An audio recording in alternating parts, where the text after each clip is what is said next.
só para fazer algumas distinções entre o tempo digital e o tempo humano, que eu acho que isso é fundamental para que haja essa reconexão e haja esse envolvimento tão necessário, né, da gente com tudo aí que nos cerca, né? Que, na verdade, o envolvimento da gente com a natureza também é uma volta para dentro da gente mesmo. Né? Então, é um bater de palmas entre mundo interno e externo. Mas vamos lá aos tempos, ao tempo humano e ao tempo digital, eles são diferentes. E isso é um grande usurpador da potência humana. Por que são diferentes? Primeiro, a gente não está preparado neurologicamente para dar conta do tempo digital que nós costumamos ficar no nosso dia a dia, com o tamanho de horas que a gente fica em estímulos, seja em redes sociais, streamings, etc. e tal.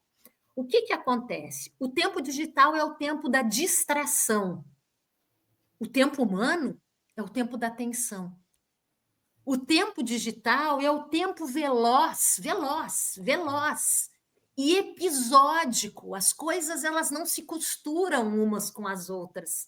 A realidade que, se a gente pensar, era uma coisa cíclica, espiralada, que antigamente a gente se norteava pelo badalado sino da igreja, aquela velha história, né? De repente começou a ser o tempo do trabalho, mas e assim mesmo a gente tinha uma relação, a gente correlacionava um fato com o outro. Esse é o tempo humano. O tempo humano é da autoobservação, da correlação, de tramar as teias da existência, perceber que um movimento se conecta com o outro, de que forma. Então, eu tenho um cuidado de como eu piso para que eu não atrapalhe quem está próximo de mim, que eu seja eu mesma, mas que eu não prive o outro diferente de ser quem ele é.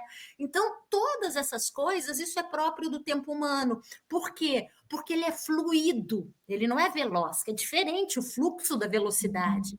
O fluxo, ele também abriga a lentidão. E a lentidão é necessária para que o fio condutor do pensamento se estabeleça. O pensamento, a gente ter pensamento próprio, ele não existe do nada, ele é provocado por um sentimento. A velocidade impede que a gente sinta, que a gente tenha empatia, que a gente exercite a alteridade, possa se aproximar do mundo do outro e do próprio outro que existe dentro da gente mesmo. Né? Como é que eu valido? Se a gente está conversando aqui agora, é porque eu validei o Pedro e a Kira em mim e quem está nos acompanhando, e vocês da mesma forma. A gente procura, né, exercitar isso. E o que acontece, gente?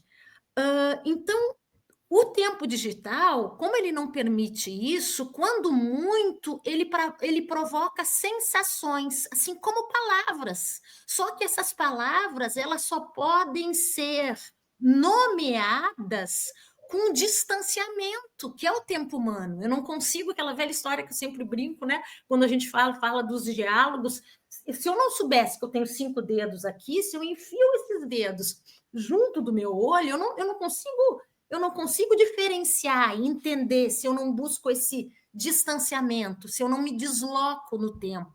Isso é próprio do ser humano. E o que é mais complicado é o que poderia nos trazer potência, leveza,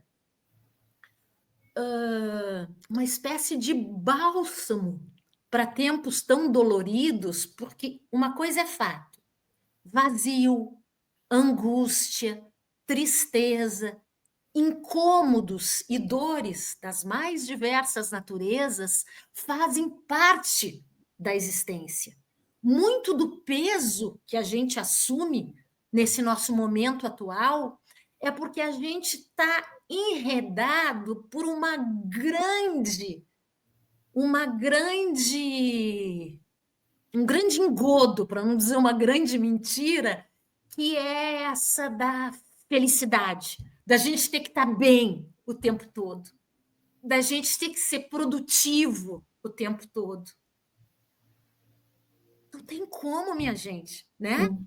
A gente é de carne e osso, a gente sente. Então, o que que acontece? Quais seriam os remédios existenciais para que a gente não sucumba diante das tristezas do mundo, que seriam essas reconexões necessárias?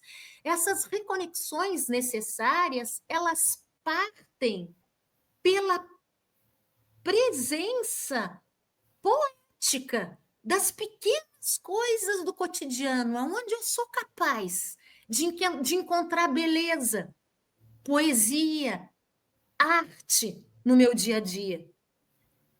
É possível encontrar isso. É possível que a gente seguir tendo como uma espécie de substrato do chão que a gente pisa a alegria, mesmo em meio à dor, mesmo em meio à tristeza.